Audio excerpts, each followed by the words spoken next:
Assalamualaikum warahmatullahi wabarakatuh.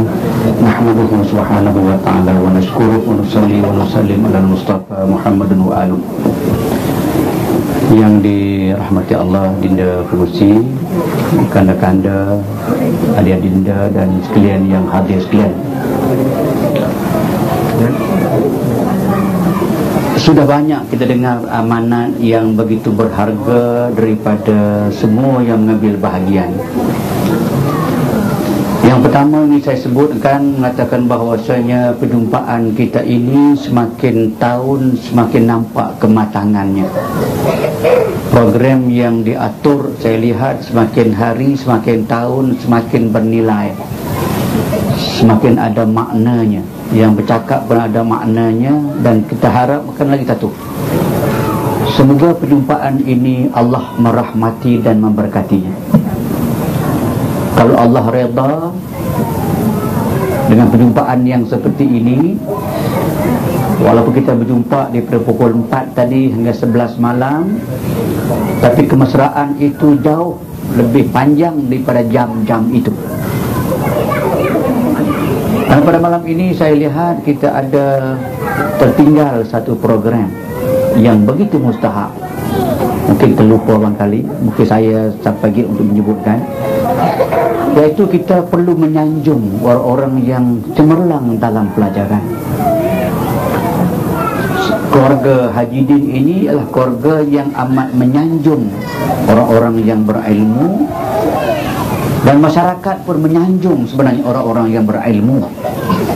Malah lebih besar lagi, Allah Subhanahu wa ta'ala mengangkat derajat orang-orang yang berilmu dalam ayat yarfa'illahu alladhina amanu minkum wa amilus solihat. Allah mengangkat derajat orang-orang yang beriman, walladzina utul ilma darajat, dan orang-orang Allah berikan kepada mereka ilmu pengetahuan itu beberapa darjat yang lebih tinggi daripada masyarakat lain. Dan kita melihat dengan secara jelas pada hari ini bahwasanya orang-orang yang diberi ilmu kepada mereka, seluruh atau sebahagian besar daripadanya, kita lihatkan derajat mereka itu tinggi. Walaupun orang caci, orang fitnah, orang hardik, orang hina, tapi derajat mereka tinggi. Saya mukadimah yang sedemikian itu nak menyatakan bahawa saya nak memberi sedikit sumbangan kepada anak-anak saudara saya, siapa sahaja yang dapat kecemerlangan dalam pendidikan, dalam pelajaran bagi tahun lepas sampai ke tahun yang baru lepas ini. Tahun sudah kita beri anugerah 7 orang. Tahun ni saya dapat maklumat daripada Zaliha Azizah ada 8 orang yang berhak mendapat sanjungan itu. Seorang yang terbaik dalam UPSR, yang terbaik dalam SPM, yang menjadi pelajar contoh, yang best student dan sebagainya. Nombor 1 dalam pelajar ada 8 orang yang saya rasa elok kita sanjung dulu mereka ini dengan kita menyebut nama mereka, dan kita beri hadiah sebagai hadiah sanggup hati sahaja, tanda kata penghargaan daripada semua kita. Dan saya meminta izin mewakili ke semua adik-beradik untuk mengiklankan nama 8 orang ini yang terbaik, dan saya akan memberi sedikit hadiah sanggup hati bagi pihak kesemua adik-beradik.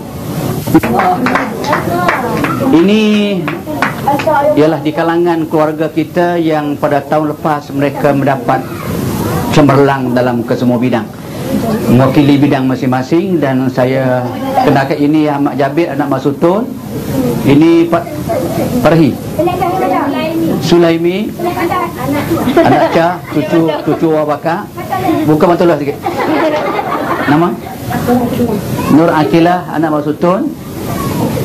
Parhi, anak Cah. Najwa, anak Watimah. Wajdi, anak Mak Tamyam. Nabil, anak Mak Tengah. Dan Fadli, anak Mak Cik Yah. Terima kasih banyak-banyak. Saya mengharapkan yang lain-lain akan mengambil kesempatan. Sebab kalau dulu, kalau anak-anak penakan semua nak ambil contoh masa Pak Lang belajar dahulu, memang kali pertama Pak Lang menerima hadiah daripada Pak Lang Haji.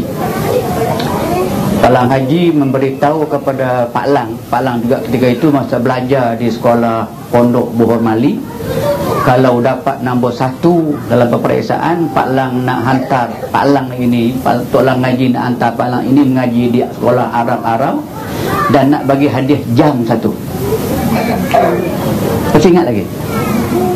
Atas inisiatif Pak Lang Haji ini, jika dapat nombor 1 nak hantar pergi ke Alawiyah, nak bagi hadiah jam 1 yang waktu itu tidak pernah kenal pun jam ni macam mana. Tahun itu belajar sungguh-sungguh. Kalau dapat nombor 1 tahun itu, dapat hadiah jam, nama ada jam HOLOC, Holok. Nama ingat? Nama HOLOC, Holok. Jam dapat hadiah 1 dan boleh pergi ke Alawiyah. Sejak Alawiyah Pak Lang belajar, memang Pak Lang dapat nombor 1 sampai akhir. Pergi kuliah Islam nombor 1 sampai akhir. Pergi ke Mesir nombor 1 sama orang Arab nombor 1. Dan PhD Pak Lang ialah first class honors PhD. Nak bagi tahu ke anak-anak saudara ini, bukan kerana Pak Lang pandai sangat, tapi Pak Lang rajin. Dan satu lagi pesanan Pak Lang kepada anak saudara ini, ingat ini pesanan, balik kita punya pesanan banyak. Nak dapat ilmu yang berbarakah, lekat dalam kepala dan bermanfaat, cari 3 keredaan. 3 keredaan. 1, keredaan Allah Subhanahu wa ta'ala. Yang kedua, keredaan ibu bapa. Dan yang ketiga, keredaan guru. 3 ini jangan miss. Kalau cari ilmu yang Allah Ta'ala tak reda, boleh lulus dengan baik, tapi ilmu tidak bermanfaat. Ilmu tidak menolak kita ke atas, ilmu kadang menurun kita ke bawah. Apa dia? Ilmu yang menjauhkan diri dengan Allah Subhanahu wa ta'ala. Jangan cari ilmu itu. Untuk ilmu yang tak berguna, ilmu sihir, jangan belajar. Jangan belajar ilmu sihir. Cari ilmu yang Allah reda, ilmu yang kita belajar itu boleh kita mengenali Allah Subhanahu wa ta'ala lebih kuat. Nak tahu lebih kuat macam mana? Semakin berilmu kita, semakin kuat kita beribadah. Tak apalah belajar, nak belajar perubatan, nak belajar engineering, nak belajar astronomi, belajarlah. Tapi jangan jauh diri dengan mencari, jangan cari benda yang Allah Ta'ala boleh murka. Satu. Yang keduanya, jangan belajar sampai tak tanya langsung mak dan ayah nak mengaji apa, bidang apa nak mengaji. Ayah rasa boleh ke tak boleh ke, ayah kata macam mana ke, mak kata macam mana. Keredaan ibu, keredaan ayah, kena jaga ini. Kalau hilang keredaan ini, alamatnya ilmu itu tidak bermanfaat ataupun tidak berbarakah. Yang ketiga, keredaan guru. Pak Lang pernah hambat budak keluar daripada bilik sekali, budak laki-laki. Masa Pak Lang mengajar di UKM dulu, Azizah sempat Pak Lang ajar dia tahun 4, pelajaran fiqh jinayah, kalau ingat. Sebudak ini budak tahun 4 yang mereka, dia sedang buat tesis untuk mendapat kelayakan menjadi tesis kepujian, tapi dia tak dapat maklumat banyak daripada penyelia dia terjumpa dengan Pak Lang. Tak apalah, yang Pak Lang marah begini, dia tahun 4, bila bincang pelajaran dengan dia sampai ke berbincang kaedah usul fiqh. Bila bincang pada usul fiqh, tanya dia, kamu belajar ke tidak kaedah usul fiqh yang berbunyi al-amru idza daqa ittasa. Urusan agama itu jika sempit sangat dia luas. Dia belajar itu. Siapa guru itu? Siapa pencara?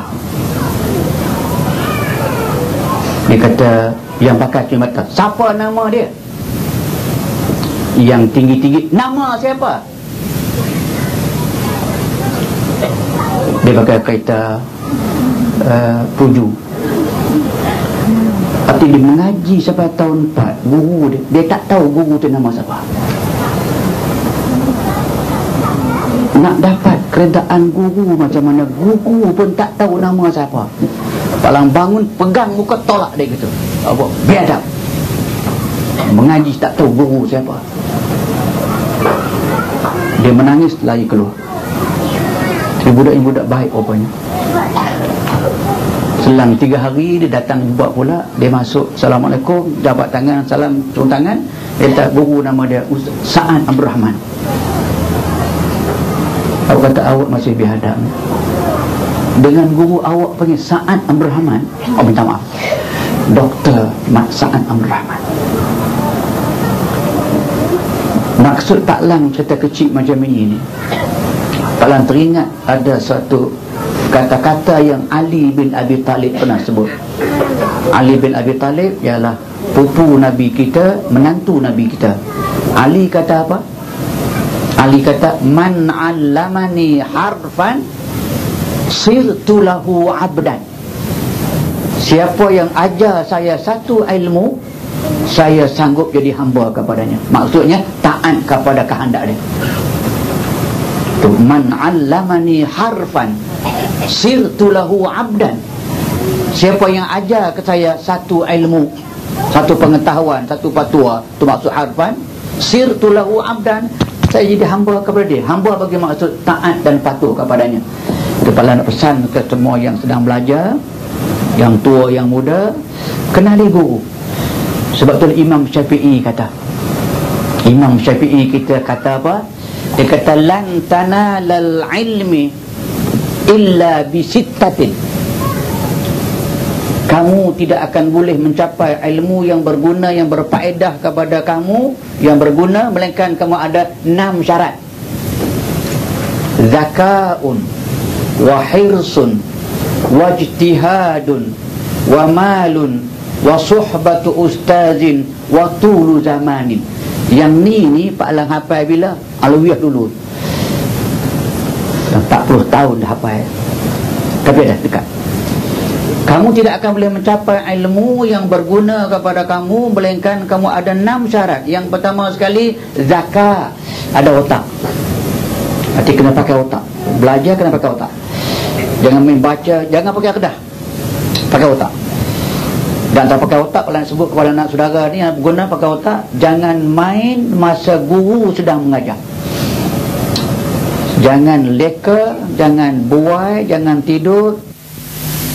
So, zakatun ini masa dalam kelas, kalau kita boleh dengar guru mengajar 1 jam dalam kelas, dia bersamaan dengan 10 jam baca sendiri.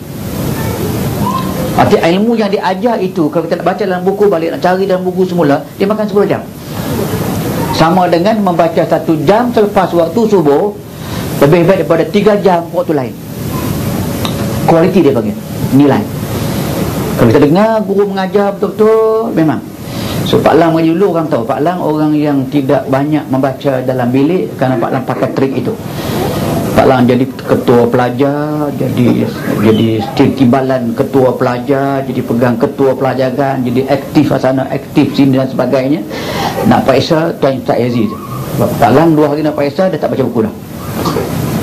Tutup buku ke semua sekali, jalan. Pasal apa? Recall back. Recall, ingat balik. Tak payah baca buku. Masuk Pak Isa, senang jawab. Itu zakat dia panggil, trik dia panggil. Kau dengar betul guru mengajar dan rojok waktu, membaca waktu yang kena. Pukul pagi bagus, lepas subuh baca, tenang baca. Itu zakat. Wa hirsun. Hirsun ini makna peka, kepekaan kita. Macam kepekaan makna kita belajar sains, ada artikel orang tulis dalam surat khabar, baca. Ada buku keluar sains, baca. Macam kalau Pak Lang, Pak Ngah dan semua yang terlibat dengan ceramah-ceramah ni, kita baca semua artikel. Pak Lang melanggan segala budaya ada, segala apa namanya, mestika ada, Islam ada, surat khabar ada, tengok semua. Tengok tu dipanggil hirsun, kita peka dengan ilmu baca. Wajtihadun, ini ijtihadun, kena sungguh-sungguh. Jangan acah-acah mengaji, kena mengaji sungguh-sungguh. Sungguh-sungguh maknanya macam Pak Langsung sebut, bagi nampak lah kalau nak periksa katakan lagi 2 sebulan tu, kalau boleh jangan lepas buku dah.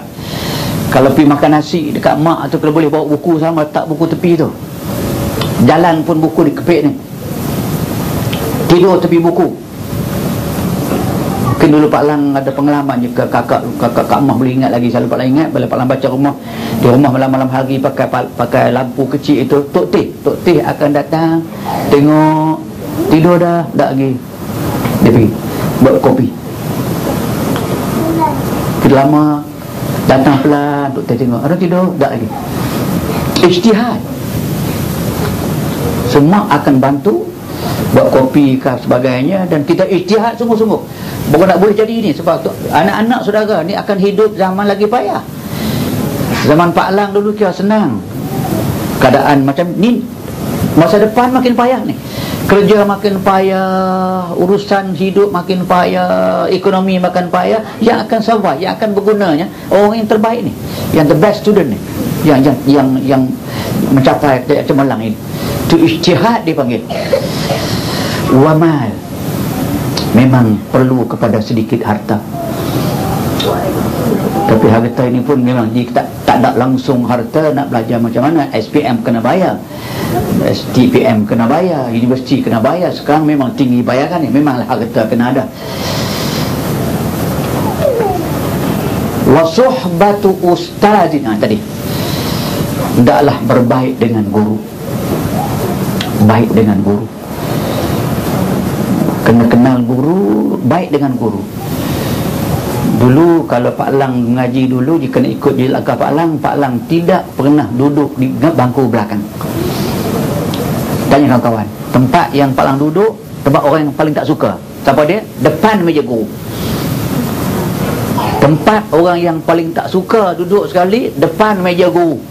Pasal apa? Nak tidur tak boleh, nak main tak boleh, nak menyengguk tak boleh. Tempat itu. Sebab tu satu benda yang orang sekarang tak mau ambil kira, Pak Lang sebut ni, rupanya keberkatan ilmu Allah turunkan pada tempat guru mengajar, dan di keliling guru itu. Orang dulu pernah kata, sesiapa yang paling banyak sekali kena sembur dengan air liuk Tok Guru, dia paling pandai. Sebab itu Imam Syafi'i mengajar, depan dia siapa dia? Al-Buwaiti Al-Misri, Harmalah bin Harmalah, Muhammad Abdi, dan As-Syirazi As-Saghir. 4 orang ini kesemuanya dipanggil kemudiannya Asy-Syafi'i As-Saghir, Syafi'i Junior, kerana mereka yang paling banyak kena air liuk Tok Guru. Suhbatu ustazin, kena jangan bagi guru marah, kena baik dengan guru, jangan bagi guru pukul kerana marah dan sebagainya, jaga. Dan yang akhir sekali, waktu lu zamanin, nak akan kepada masa yang agak panjang sikit. Ilmu tak akan boleh kita pandai dalam masa seminggu, dalam sebulan 2 bulan. Itu 6 perkara yang Syafi'i ajar. Kemuncak dari 6 ini yang saya sebut pada malam ini kepada semua sekalian, yang mustahak sekali saya nak tambah lagi daripada tersebut tadi oleh Saudara Asma, tadi boleh Bang Hasan Mas Walim cakap tadi, adik yang perlu kita menjaga akhlak. Ini ulang kali lah, dan Bang terima kasih lah kepada Asma kerana bersedia membela begitu. Sebab kalau nak cerita satu cerita lain yang sama tema dia, itu dalam salah satu daripada majlis taklimat keselamatan sebuah daerah. Sama ceritanya, maka dalam di Johor ni, satu daerah Johor, dalam taklimat itu, lepas taklimat berakhir dengan nak buat majlis ceramah, setuju ceramah, cadangan orang tu cadang, dia kata saya cadang, dia kata Ustaz Harundin, dia kata tak payah, dia ambil orang lain. Orang kedua kata kenapa tak boleh? Pengurusi kata tak boleh. Iyalah, kenapa tak boleh tu? Saya pengurusi, awak besar sangat pengurusi awak tu. Berakhir dengan bergaduh dalam majlis itu. Sampai tak jadi mesyuarat, pecah kursi, pecah meja. Lari ke orang tu, kecil kepala-kepala. Kawan nak bantai dia. Jadi itu orang lain yang bukan adik-beradik. Dan dia tak sebut apa-apa. Dia kata tak boleh. Tak apalah, kenapa tak boleh? Jadi lepas itu dia orang telefon ke Pak Lang. Pak Lang kata takkanlah bergaduh kat saya kot. Dah korang ajar, dia kata. Begitu tak boleh percaya apa. Jadi yang ini dah berlaku dah. Maknanya tempat lain berlaku macam tu. Tapi Pak Lang tak rasa apa-apa. Biasalah. Memanglah Pak Lang pegang dengan satu falsafah yang sebenarnya Nabi sebut. Pak Lang rasakan Pak Lang ada banyak nikmat dalam hidup ini. Maka likulli ni'matin mahsud. Tiap-tiap orang yang Allah bagi nikmat banyak, banyak orang dengki dekat dia. Dengki. Pasal apa? Saja. Macam kawan tadi tu, pasal apa? Saja. Tak boleh. Maka orang marah dekat dia. Okey. Tak apa. Kita maklumat yang Pak Lang sampai sudah pun tak berubah. Sebab tahun ini tak berubah. Pak Lang bekerja selama ini kepada masyarakat itu, bekerja, Allah tahulah. Tapi tak nak sebut untuk anak saudara sekalian, semua yang hadir, bekerja itu Pak Lang buat kerana Allah Subhanahu Wa Taala. Ceramah ke, berubat ke, Pak Lang buat kerana Allah Subhanahu Wa Taala. Tidak kerana lain. Sini pun Pak Lang datang ke sini ke bagi sumbangan ke, itu Pak Lang buat kerana Allah Subhanahu Wa Taala. Allah tahu. Maka Pak Lang buat demikian. Maka yang besar sekali yang nak sebut ini ialah satu hadis Nabi tentang akhlak ini, tentang moral ini, yang semua kalau boleh anak saudara Pak Lang ini, nak Pak saudara kan boleh hafal hadis ini, cukup baik. Hafal hadis ini cukup senang. Sekurang-kurangnya hafal hadis ini. Anak-anak saudara ini, anak Pak Lang kan, cucu kan kalau boleh ini, hafal hadis ini, dia senang hafal, cantik, seronok, hafal, makna dia besar. Apa dia hadis? Hadis yang cukup lengkap. Hadis bunyi kepada Anil Hasan, An Abil Hasan, An Jaddil Hasan, Anna min ahsanil Hasan al-khuluqil Hasan. Ada 6 Hasan. Anil Hasan, hadis daripada Hasan. Hasan daripada bapa dia, Ali. Ali daripada Rasulullah, itu Jaddil Hasan. Nabi kata apa? Anna min ahsanil Hasan, sesungguhnya perkara yang paling baik di semua yang baik, yang paling cantik daripada kesemua yang cantik, ialah perangai yang cantik, akhlak yang cantik. So hadis itu Anil Hasan, An Abil Hasan, An Jaddil Hasan, Anna min ahsanil Hasan al-khuluqul Hasan. Hadis daripada Hasan, Hasan anak Ali lah, Hasan Hussein. Hadis daripada Hasan, Hasan daripada bapa Hasan, Ali, daripada Datuk Hasan, Rasulullah. Nabi kata apa? Sesungguhnya sebaik-baik, secantik-cantik barang yang cantik dalam hidup ini, ahsanil Hasan, secantik-cantik barang yang cantik dalam dunia ini ialah perangai yang cantik. So, kalau apa yang itu tahu, kita perlu sangat kepada pegang kepada al-khuluqil Hasan. Bukan soal tempat tinggal yang akan menentukan kejayaan kita, bukan keuangan yang menentukan kejayaan kita, bukan segala-galanya. Sebab bukti kita aja, kalau rumah ini dengan halaman begitu, air naik dan sebagainya, tak selesa, zinc panas, tengah hari panas, malam sejuk terlampau dan sebagainya, tak selesa, dan tidak ada elektrik, tak ada air pipe. Masa Pak Lang belajar ni pakai perigi. Tak ada kemudahan air, tak ada kemudahan api, elektrik ketika itu, dan tak ada kemudahan apa-apa. Pakai lampu minyak, pita minyak tanah itu, bila bangun pagi buat begitu, keluar seketul hitam. Tapi itu kita belajar, dan bukan tempat uang, bukan. Sebab kita mengatakan bahawa masa saya belajar dulu, masa Pak Lang belajar di Alawiyah Kangak, di Alawiyah Arau, waktu nak pergi ke pondok ketika itu, seminggu sekali kena pergi, mak akan bekalkan dengan beras 3 cupak untuk seminggu, dan duit RM2. Kadang-kadang bila duit tidak ada, maka mak teh lah yang akan tangkap ayam, pergi jual ke dacut. Jual ke dacut. Kenapa jual? Ambil duit RM3, bagi RM2 untuk pergi sekolah, RM1 simpan. Dulu seminggu RM2. Sekarang pergi ke sekolah sehari RM2. Dulu kalau duduk raya, dulu Pak Lang pergi terima rumah Tok Lang lah.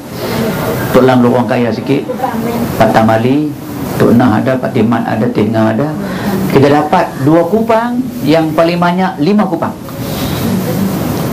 5 kupang tu kira Yahoo lah, kebanyakan sekupang. Tapi sekarang terima duduk raya,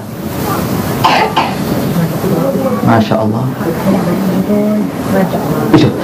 So, ini semua ini suatu nikmat Allah Subhanahu wa ta'ala yang tidak ternilai tingginya.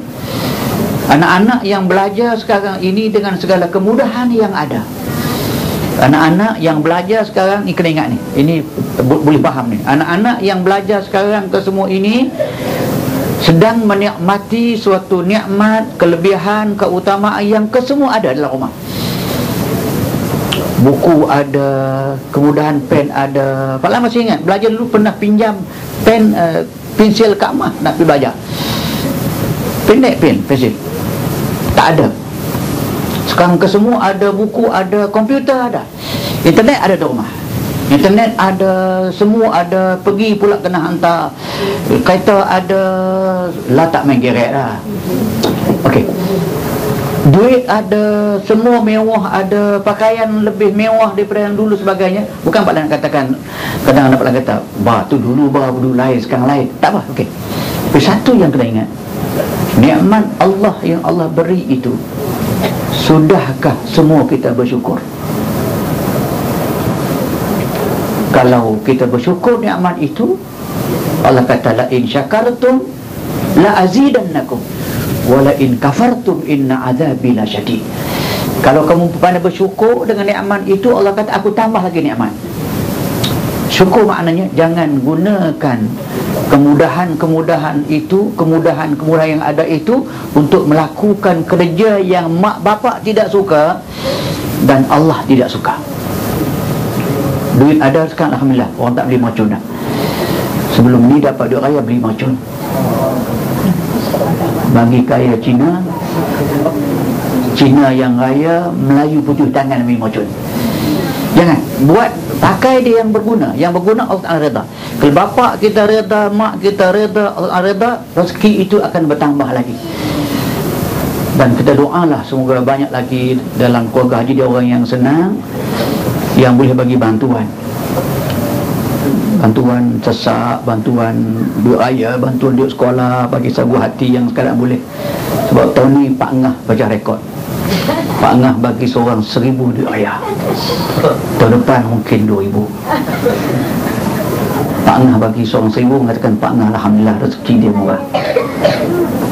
Pak Lang bagi 40 ringgit esok lah. Mungkin Pak Nak tahun depan pula giliran. Tapi tak apa, yang Pak Lang sebutkan ini, kalau kita bersyukur nikmat ini, kalau kita bersyukur nikmat Allah, tambah lagi nikmat itu kepada kita. Bila bertambah nikmat kepada kita, kita syukur lagi, Allah tambah lagi. Pak Lang rasa Pak Lang telah buat apa yang Pak Lang patut buat.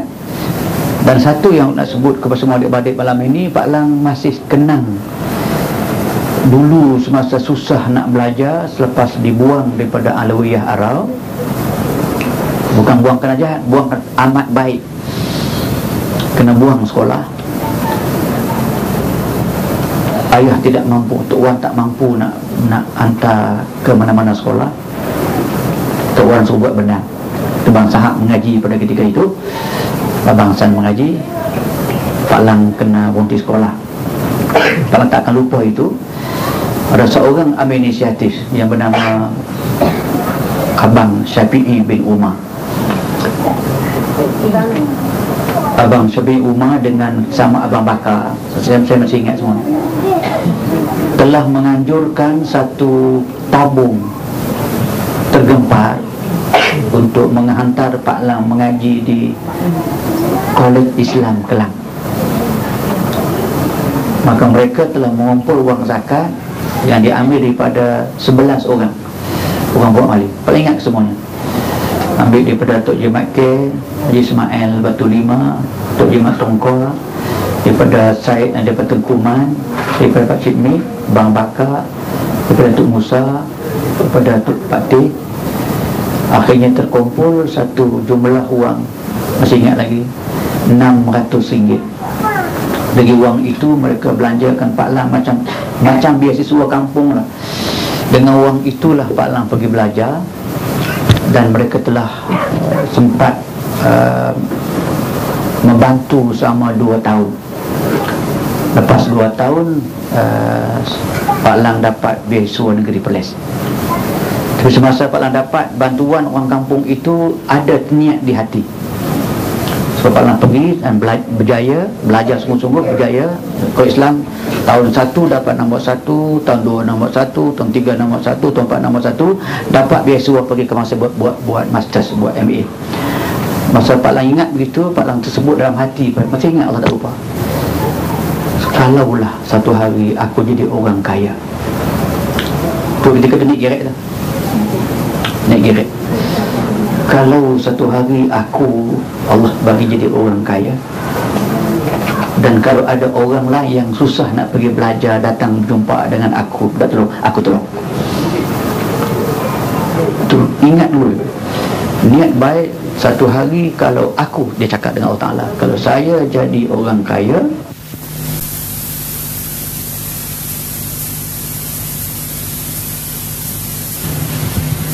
niat baik, satu hari kalau aku, dia cakap dengan Allah Ta'ala, kalau saya jadi orang kaya, orang ada duit sikit, kalau ada orang susah datang ke rumah, kenal dia, minta tolong nak pergi mengaji, Pak Lang berjanji dengan diri sendiri, aku akan tolong.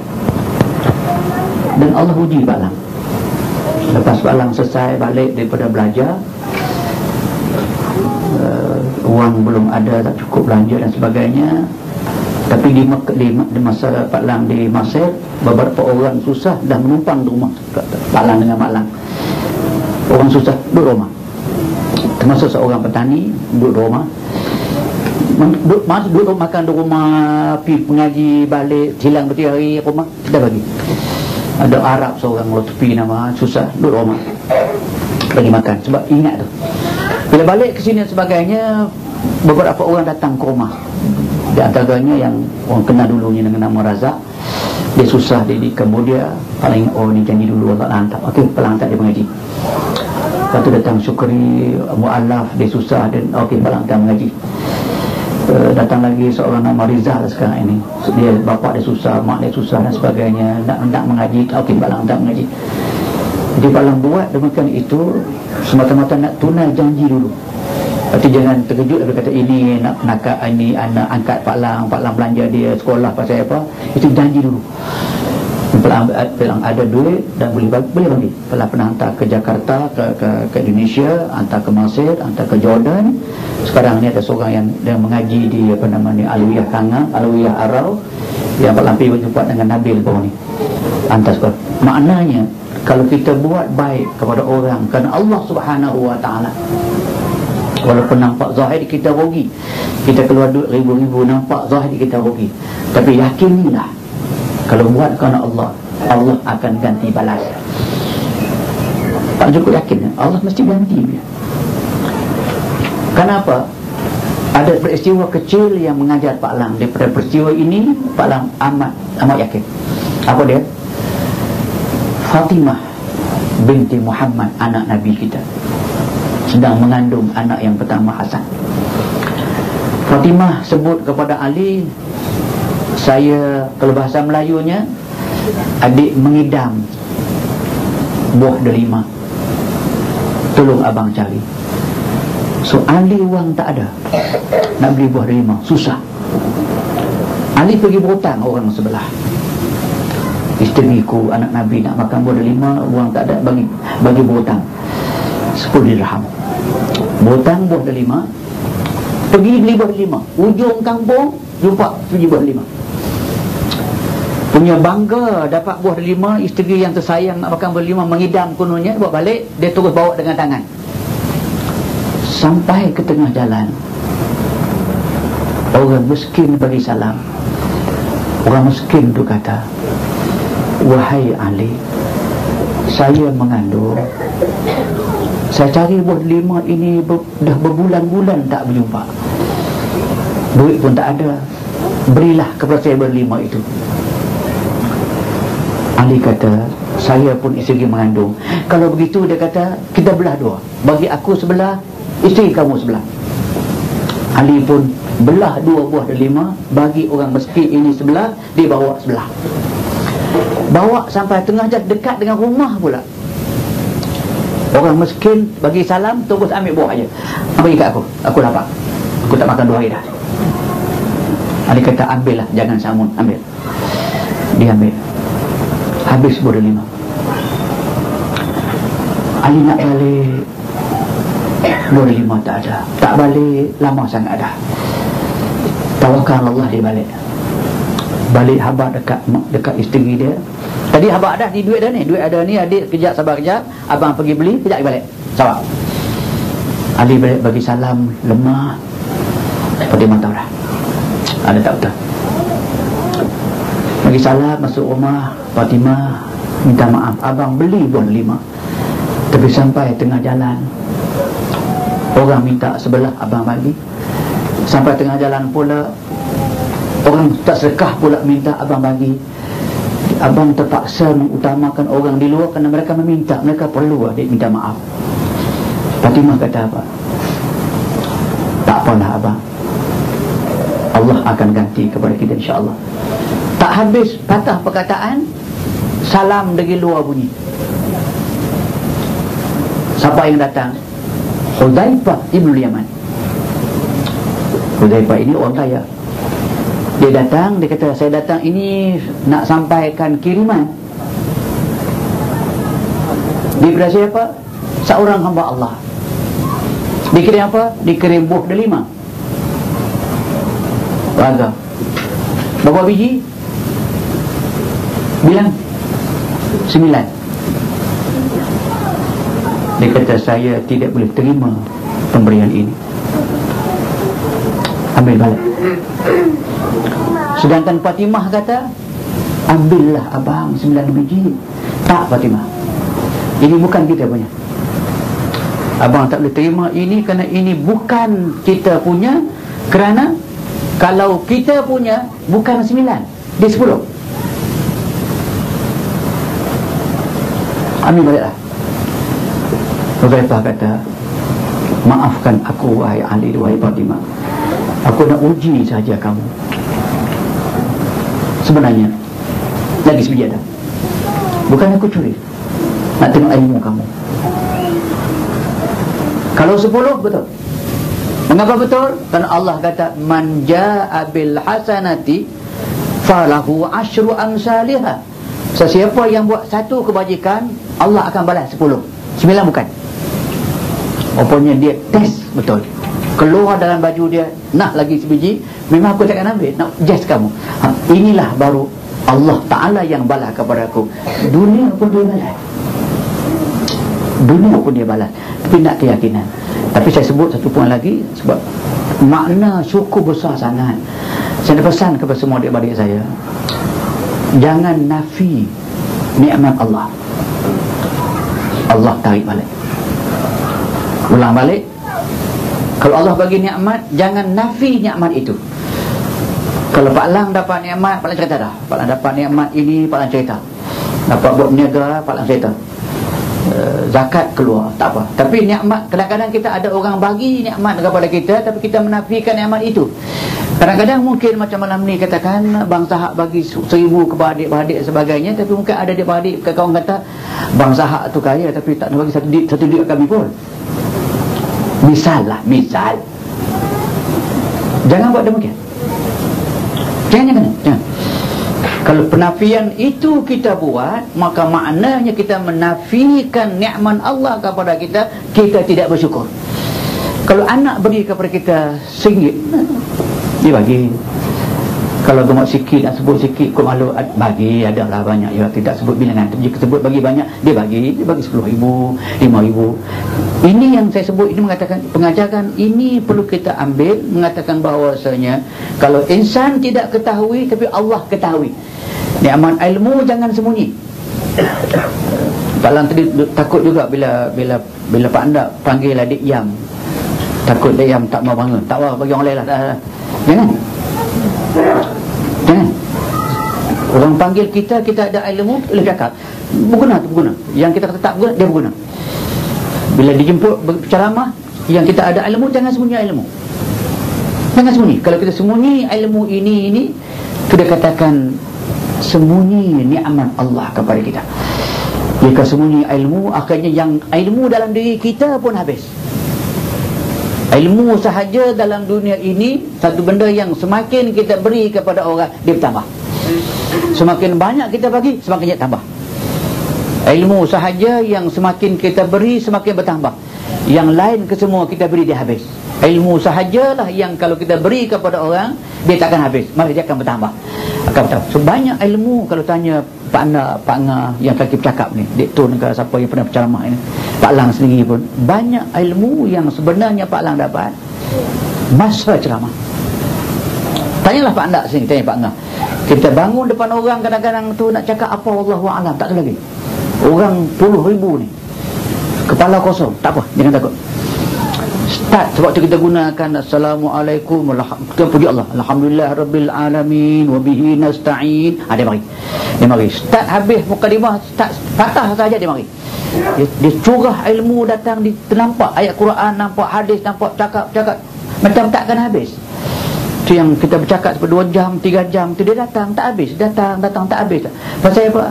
Ilmu ini pun semakin kita beri dia bertambah. Kalau nasihat kepada anak-anak ni, Wajdi tadi yang jadi best student, yang lain tu dia Pak Adi semua sekali. Kalau kita belajar ilmu dalam kelas, kita tahu pengetahuan ini fizik ke, chemistry ke, history dan sebagainya, kita ada ilmu dekat kita, kawan kita duk kalang kabut sebagainya, tegang dekat dia, ajar dia. Pak Lang jadi tutor sambilan yang tak ada gaji. Petang Pak Lang mengajar. Tanya Ustaz Yazid,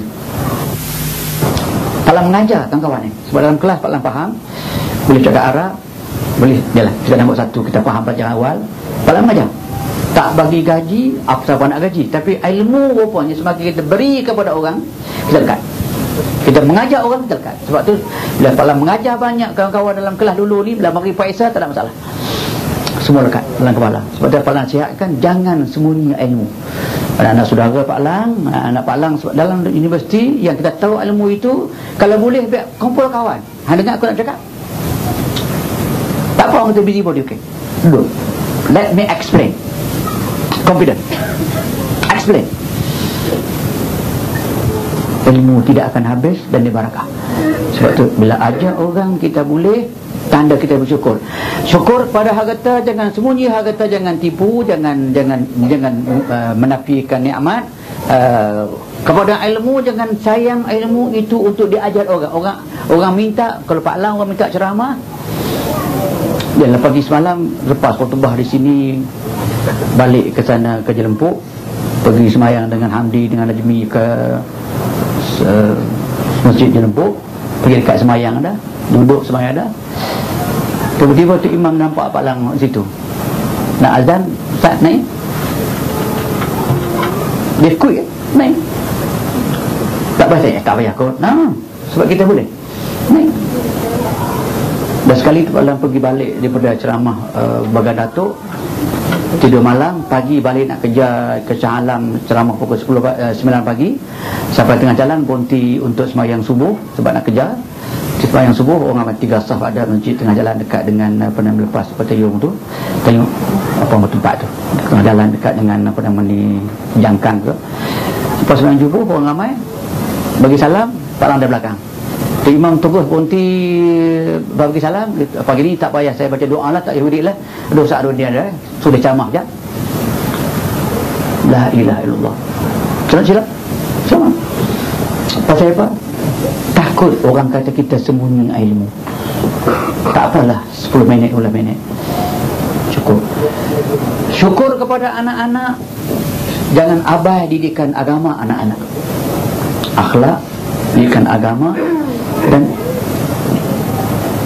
jangan langsung bagi peluang kepada anak-anak ini mengambil harta dalam rumah atas nama curi.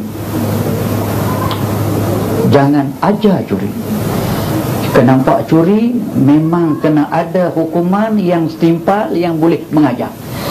Kerana jika rumah kita seorang sahaja jadi pencuri dalam rumah, malaikat rahmat keluar daripada rumah.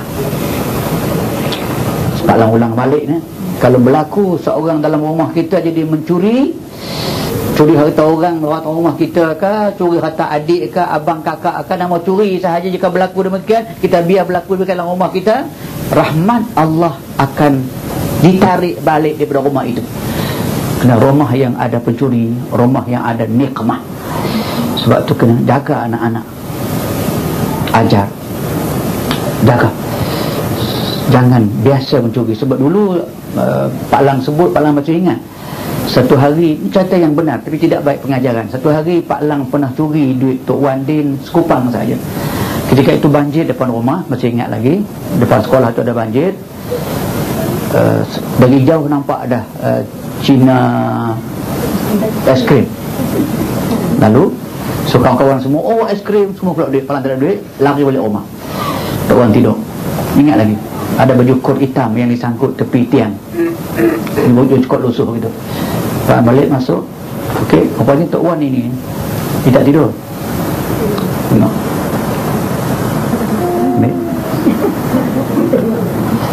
pergi dia biar beli es krim.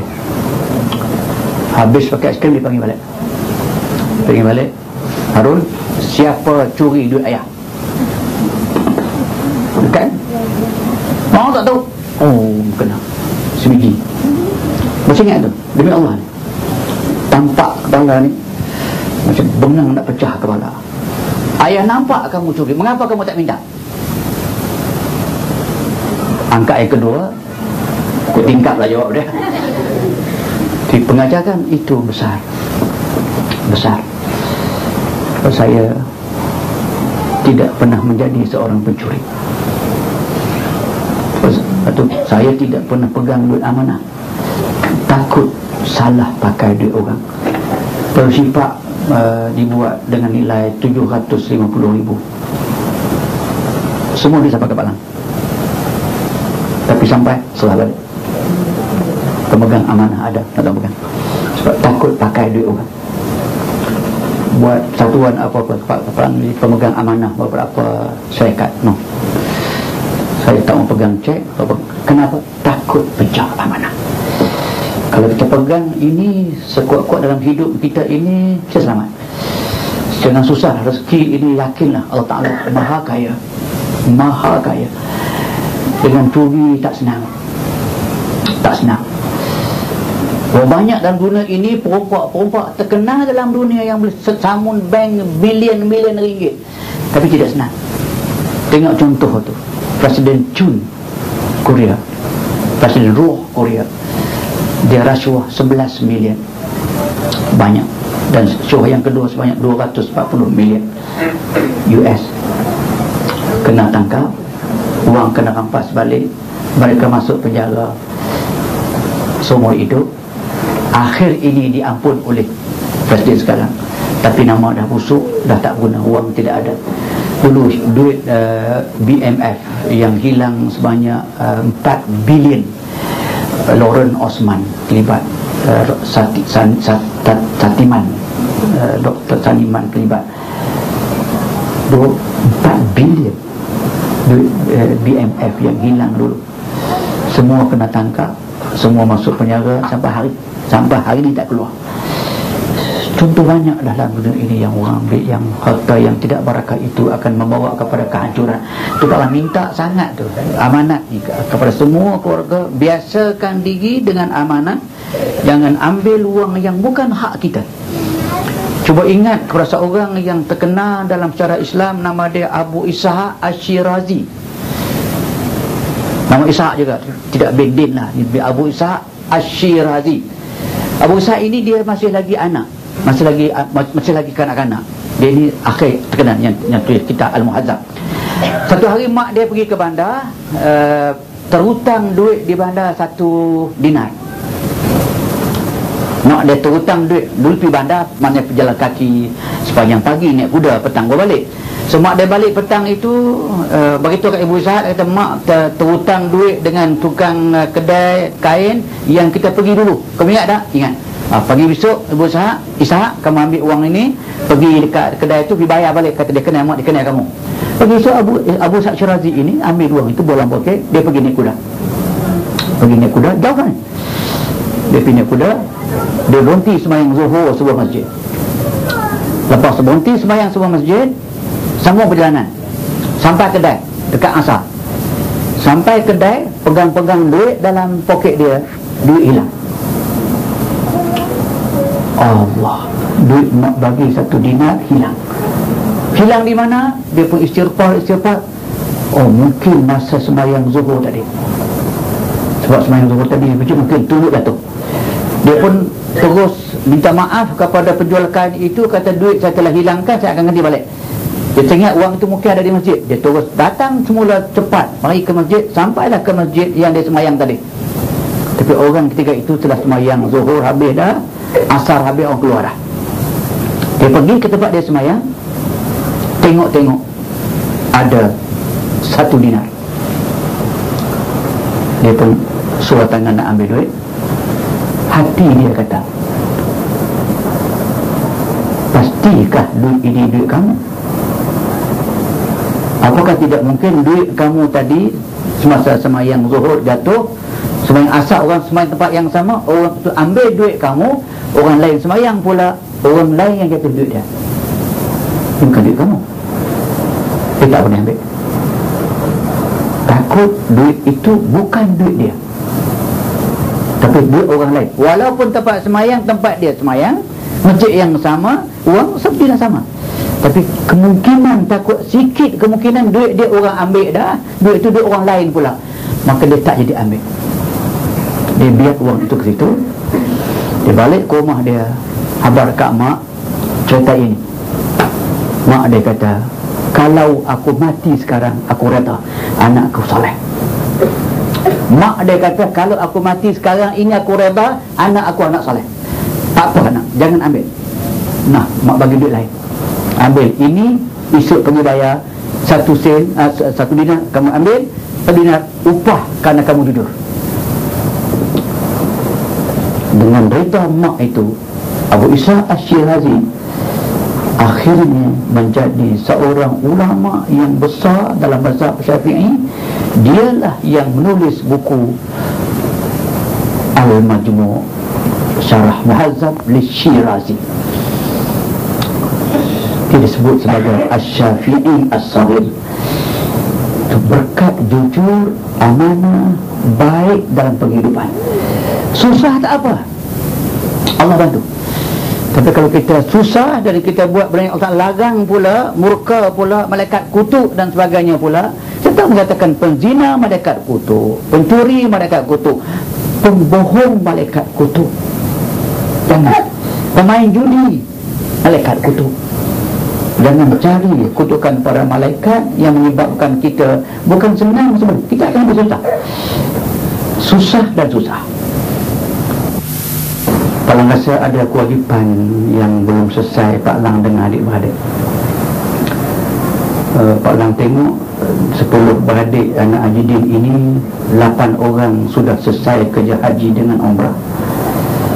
Tapi Pak Lang terkilang lagi 2 orang yang belum tunai haji. Sebab tu Pak Lang ada peruntukan untuk memberi kedua-dua orang ini pergi haji atas belanja Pak Lang. Kalau boleh pergi cepat, pergi cepat. Kalau pergi lambat, tapi Pak Lang peruntukkan untuk tunai haji dulu. Selepas mereka tunai haji selesai semua dah, kita pelancong lepas tu pula. Jadi beruruslah untuk pergi ke haji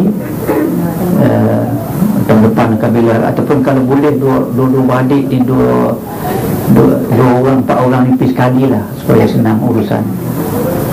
Kira siapa yang boleh beranak sebagainya, pergilah. Tumpang Pak Lang masih hidup ni boleh selesaikan kewajipan rukun Islam yang besar ini.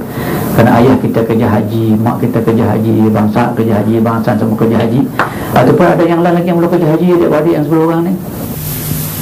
Dan akhir sekali terima kasih kepada semua pihak, dan terima kasih pada malam ini, kerana ini mungkin kalau yang pertama kita dapat kumpulkan ke semua sekali. Sebab Tuan Sudah Nurdin tak ada dengan Pak Subusnia tak ada. Sebenarnya Pak Subusnia ada dan semua ada, dan di bakat kita alhamdulillah semua sihat walafiat, semua dapat kejayaan yang sihat walafiat sebagainya. Dan cuma tahun depan kita akan adakan lagi, dan kita tahun depan giliran siapa? Tahun depan Pak Lang sponsor semua. Boleh pergi Kuala Lumpur tak?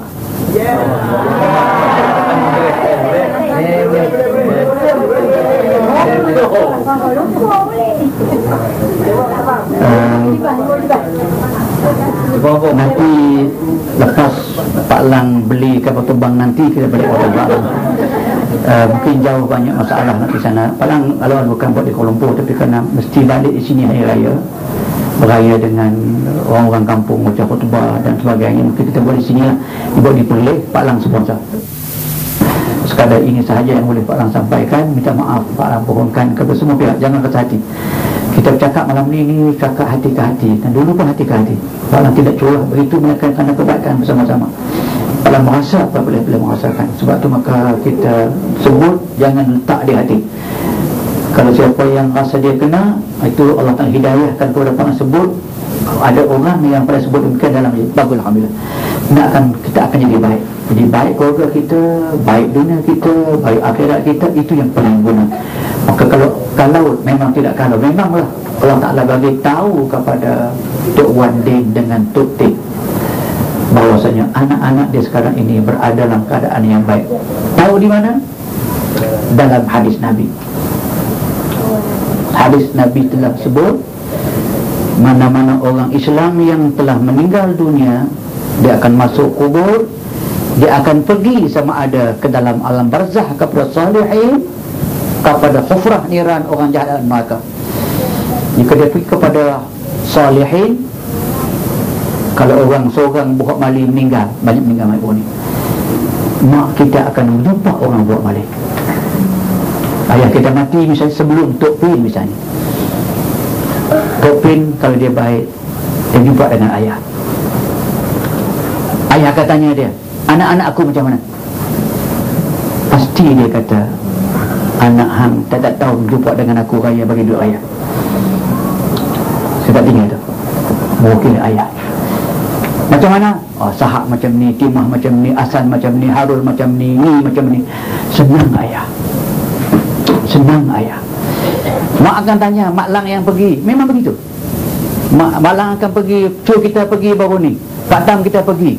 Mak akan tanya, ayah akan tanya, Kak Mah macam mana, Timah macam mana, Bakak macam mana, Rokeh macam mana, Mat macam mana, Harul macam mana. Tentulah Pak Tam akan cerita yang benar, Mak Lang cerita yang benar. Kalau yang benar, macam orang kata juga, orang tidak pernah sebut kita ini buruk. Seorang dua gila tak apalah tu, biar adik. Orang tidak baik itu dia kerja gila. Kalau itu yang kita fahamkan, maka maknanya yang kita buat selama ini tambah pula kecunga mati bawah ni. Tentu cuma akan cerita ke ayah, dia boleh hadir tahun sudah perjumpaan keluarga dengan semua anak hang aja dia. Baik-baik mereka itu baca Quran ke, aku tahu dia kata mereka baca Quran sampai kepada aku. Mereka doa, aku tahu mereka sampai. Aku tak tahu mereka kerja apa sekarang ini. Kerja ini, ada yang jual ubat, ada yang buat ini sebagainya. Senang kerana mereka tak dengar seorang pun daripada anak mereka yang isap dada, yang masuk penjara dan sebagainya. Yang ada pun baik, mereka jadi orang penceramah, jadi pengajar, pakai kereta, akan sampai ke semua sekali. Anak-anak kemudian semakin juga. Kami akan tinggal ini, 10 orang kami akan tinggal. Kak Mah sudah 65 bulan. Kedua kah? Arti kami sudah sebelah kaki kami berada dalam kubur. Anak-anak akan mewarisi kami. Cuba lekatkan masuk dalam kepala satu hadis. Hadis berbunyi, hadis Tirmizi, mal mayyitu fi qabrihi illa kal ghariqil mutaghawwisi yantaziru du'a ahlihi. Mana-mana orang yang mati masuk dalam kubur, dia diibaratkan seperti orang yang sedang kelemasan dalam lautan yang bergelora. Dia mengharapkan satu saja, yantazir, dia menunggu satu saja, doa ahlihi, doa daripada ahli dia. Maksudnya kalau bapa meninggal, anak-anaknya mendoakan, cucu-cucunya mendoakan, adik-adiknya mendoakan, ahli keluarganya mendoakan.